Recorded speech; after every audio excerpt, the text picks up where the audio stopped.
You put your name on a study that said there was a low number of misspending. If these things were included that shouldn't have been allowed, wouldn't that have raised the number? Obviously, if you had more disallowables, you're going to raise the disallowable number. Okay.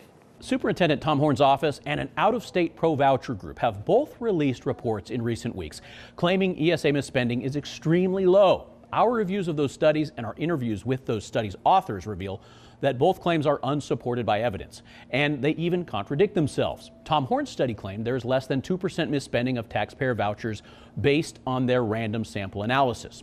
It prompted us to request an interview with the author.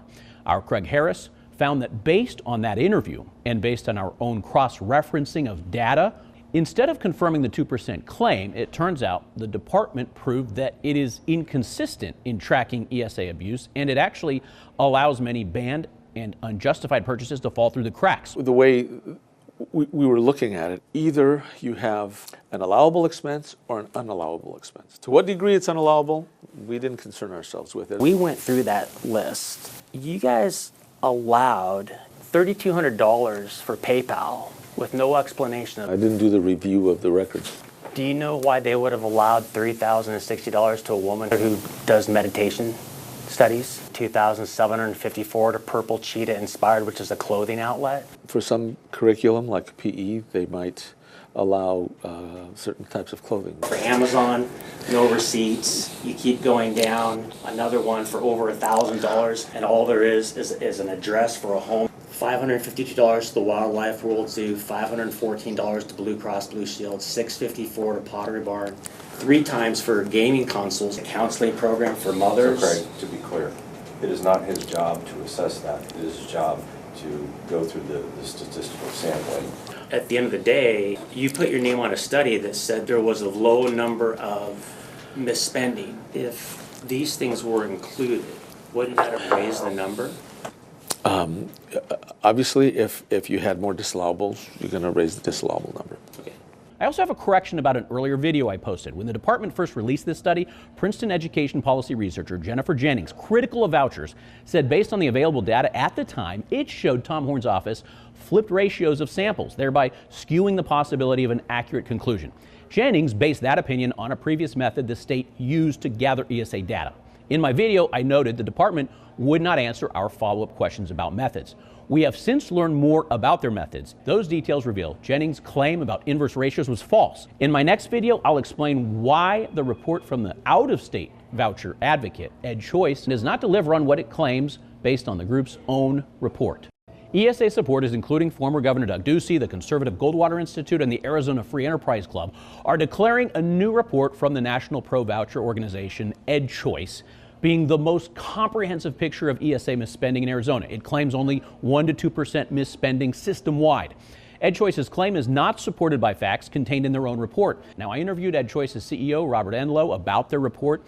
Right out of the gate, EdChoice makes the statement that they reviewed all ESA transactions. Your study stated, quote, we were granted access to data on all ESA transactions for the school year 24-25.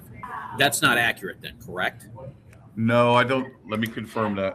I believe that may not be the case. Hold on. Joe, we received transaction level data for all marketplace and reimbursement transactions. There are 4 categories of ESA spending. As you just heard, EdChoice's president, Robert Enlow, says they got 2 of 4. They do not have transaction data for direct pay and debit purchases. Regarding direct pay, EdChoice confirmed they got totals by vendor. Totals is not transaction data. Regarding debit, which the Department of Ed recently suggested composes of about 6% of ESA spending, EdChoice confirms in writing, we do not have prepaid debit card data. EdChoice makes a very big assumption, writing, there is 0 or relatively low unallowable spending in reimbursement and direct pay categories. They base that assumption on what the Department of Ed has reported. However, 12 News has found the Department of Ed's claims about ESAs have been less than reliable. The department's most recent study, matched against available data, showed banned and non-receipt items counted as allowed. I can't speak to those because I didn't conduct that, but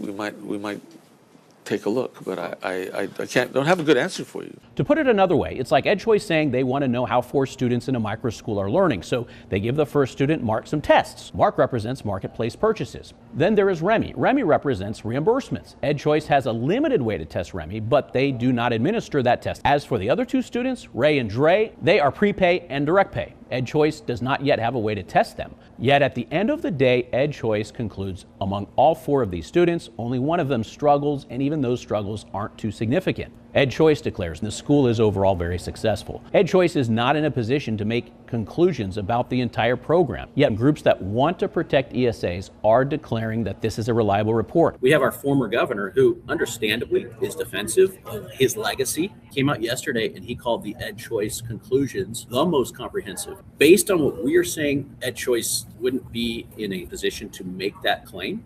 It is our assessment based on our research, based on the data collection, using the parent handbook, that this program is pretty fiscally responsible and certainly at the same rate as other government programs, if you look at it that way. There has yet to be an actual independent audit of the program as defined by federal standards.